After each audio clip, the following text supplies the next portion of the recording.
ನಮಸ್ಕಾರ ಸ್ನೇಹಿತರೆ. ಅಫ್ಘಾನಿಸ್ತಾನ ಮತ್ತೆ ಪಿಎನ್ಜಿ ನಡುವೆ ನಡೆದ ಮಹತ್ವದ ಪಂದ್ಯದಲ್ಲಿ ಅಫ್ಘಾನಿಸ್ತಾನ ತಂಡ ಭರ್ಜರಿಯಾಗಿ ಗೆದ್ದ ನಂತರ ಬದಲಾಯಿತು T20 ವಿಶ್ವಕಪ್ 2024 ಪೂರ್ತಿ ಪಾಯಿಂಟ್ಸ್ ಟೇಬಲ್. ಗೆದ್ದ ನಂತರ ಅಫ್ಘಾನಿಸ್ತಾನ ತಂಡಕ್ಕೆ ಆಯಿತು ಪಾಯಿಂಟ್ಸ್ ಟೇಬಲ್ ನಲ್ಲಿ ದೊಡ್ಡ ಲಾಭ. ಹಾಗಾದರೆ ಪಾಯಿಂಟ್ಸ್ ಟೇಬಲ್ ನಲ್ಲಿ ಯಾವ್ಯಾವ ಬದಲಾವಣೆಯಾಗಿದೆ, ಯಾವ ತಂಡಗಳು ಸದ್ಯ ಸೂಪರ್ 8 ಹಂತಕ್ಕೆ ಪ್ರವೇಶ ಪಡೆದಿವೆ, ಇದರ ಬಗ್ಗೆ ಸಂಪೂರ್ಣ ಮಾಹಿತಿಯನ್ನು ಈ ವಿಡಿಯೋದಲ್ಲಿ ತಿಳಿದುಕೊಳ್ಳೋಣ. ದಯವಿಟ್ಟು ವಿಡಿಯೋ ಕೊನೆಯ ತನಕ ನೋಡಿ ಮತ್ತೆ ಇತರರಿಗೂ ಕೂಡ ಶೇರ್ ಮಾಡಿ. ಅದಕ್ಕೂ ಮುನ್ನ ಸ್ನೇಹಿತರೆ, ನೀವು ಕೂಡ ಭಾರತ ತಂಡದ ಅಭಿಮಾನಿಯಾಗಿದ್ದರೆ ಈ ವಿಡಿಯೋಗೆ ಒಂದು ಲೈಕ್ ಮಾಡಿ. ಮತ್ತೆ ನಿಮ್ಮ ಪ್ರಕಾರ ಅಮೆರಿಕ ಮತ್ತೆ ಪಾಕಿಸ್ತಾನ ತಂಡಗಳಲ್ಲಿ ಯಾವ ತಂಡ ಸೂಪರ್ 8 ಹಂತಕ್ಕೆ ಪ್ರವೇಶ ಪಡೆಯಬಹುದು ಎಂದು ನಮಗೆ ತಪ್ಪದೇ ಕಮೆಂಟ್ ಮೂಲಕ ತಿಳಿಸಿ. ಸ್ನೇಹಿತರೆ, ಪಿಎನ್ಜಿ ಮತ್ತೆ ಅಫ್ಘಾನಿಸ್ತಾನ ನಡುವೆ ನಡೆದ ಮಹತ್ವದ ಪಂದ್ಯದಲ್ಲಿ ಟಾಸ್ ಸೋತು ಮೊದಲು ಬ್ಯಾಟಿಂಗ್ ಮಾಡಿದಂತ ಪಿಎನ್ಜಿ ತಂಡ ಕೇವಲ 95 ರನ್ಗಳಿಗೆ ಆಲ್ಔಟ್ ಆಗಿತ್ತು. ನಂತರ 96 ರನ್ಗಳ ಗುರಿ ಬೆನ್ನಟ್ಟಿದ ಅಫ್ಘಾನಿಸ್ತಾನ ತಂಡ ಭರ್ಜರಿ ಬ್ಯಾಟಿಂಗ್ ನಡೆಸುವ ಮೂಲಕ 16ನೇ ಓವರ್ನಲ್ಲಿ ಗೆಲುವಿನ ನಗೆ ಬೀರಿತು. ಮತ್ತೆ ಅಫ್ಘಾನಿಸ್ತಾನ ತಂಡ ಈ ಪಂದ್ಯವನ್ನು ಗೆದ್ದ ನಂತರ T20 ವಿಶ್ವಕಪ್ 2024 ಪಾಯಿಂಟ್ಸ್ ಟೇಬಲ್ ಕಡೆಗೆ ನೋಡುವುದಾದರೆ ಸದ್ಯ ಸೌತ್ ಆಫ್ರಿಕಾ ತಂಡ 3 ಪಂದ್ಯವನ್ನು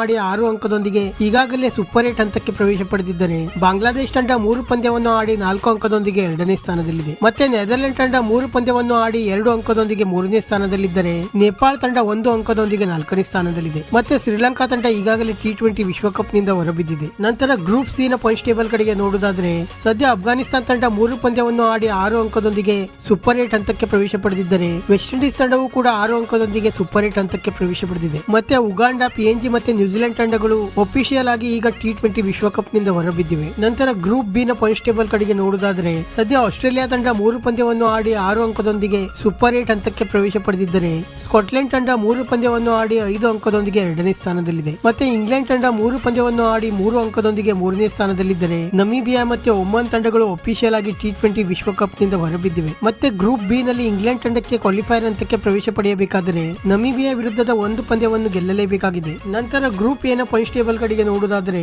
ಸದ್ಯ ಭಾರತ ತಂಡ 3 ಪಂದ್ಯವನ್ನು ಆಡಿ 6 ಅಂಕದೊಂದಿಗೆ ಸೂಪರ್ 8 ಹಂತಕ್ಕೆ ಪ್ರವೇಶ ಪಡೆದಿದ್ದರೆ, ಅಮೆರಿಕ ತಂಡ 3 ಪಂದ್ಯವನ್ನು ಆಡಿ 4 ಅಂಕದೊಂದಿಗೆ 2ನೇ ಸ್ಥಾನದಲ್ಲಿದೆ. ಮತ್ತೆ ಪಾಕಿಸ್ತಾನ ತಂಡ 3 ಪಂದ್ಯವನ್ನು ಆಡಿ 2 ಅಂಕದೊಂದಿಗೆ 3ನೇ ಸ್ಥಾನದಲ್ಲಿದ್ದರೆ, ಕೆನಡಾ ಮತ್ತೆ ಐರ್ಲೆಂಡ್ ತಂಡಗಳು ಈಗಾಗಲೇ T20 ವಿಶ್ವಕಪ್ ನಿಂದ ಹೊರಬಿದ್ದಿವೆ. ಉಳಿದ 1 ಸ್ಥಾನಕ್ಕಾಗಿ ಅಮೆರಿಕ ಮತ್ತೆ ಪಾಕಿಸ್ತಾನ ತಂಡಗಳ ನಡುವೆ ಭಾರಿ ಪೈಪೋಟಿ ನಡೆಯುತ್ತಿದ್ದು, ಅಮೆರಿಕ ತಂಡ ಉಳಿದ 1 ಪಂದ್ಯದಲ್ಲಿ ಐರ್ಲೆಂಡ್ ವಿರುದ್ಧ ಗೆದ್ದು ಬೀಗಿದ್ದರೆ ನೇರವಾಗಿ ಸೂಪರ್ 8 ಹಂತಕ್ಕೆ ಮೊದಲ ಬಾರಿಗೆ ಪ್ರವೇಶ ಪಡೆಯಲಿದೆ. ಆದರೆ ಪಾಕಿಸ್ತಾನ ತಂಡಕ್ಕೆ ಸೂಪರ್ 8 ಹಂತಕ್ಕೆ ಪ್ರವೇಶ ಪಡೆಯಬೇಕಾದರೆ ಅಮೆರಿಕ ಐರ್ಲೆಂಡ್ ವಿರುದ್ಧದ ಕೊನೆಯ ಪಂದ್ಯವನ್ನು ಸೋತು ಪಾಕಿಸ್ತಾನ ತಂಡ ತನ್ನ ಕೊನೆಯ ಪಂದ್ಯವನ್ನು ಉತ್ತಮ ರನ್ ರೇಟ್ಸ್ ನೊಂದಿಗೆ ಗೆದ್ದರೆ ಮಾತ್ರ ಸೂಪರ್ 8 ಹಂತಕ್ಕೆ ಪ್ರವೇಶ ಪಡೆಯಬಹುದು. ಸ್ನೇಹಿತರೆ, ಇದಾಗಿತ್ತು ಸದ್ಯದ T20 ವಿಶ್ವಕಪ್ ನ ಪಾಯಿಂಟ್ಸ್ ಟೇಬಲ್. ಇದೇ ರೀತಿ ಪ್ರತಿಯೊಂದು ಕ್ರಿಕೆಟ್ ಸುದ್ದಿಗಾಗಿ ಈ ವಿಡಿಯೋಗೆ ಒಂದು ಲೈಕ್ ಮಾಡಿ ಮತ್ತೆ ನಮ್ಮ ಈ ಚಾನೆಲ್ ಅನ್ನು ಸಬ್ಸ್ಕ್ರೈಬ್ ಮಾಡಲು ಮರೆಯಬೇಡಿ.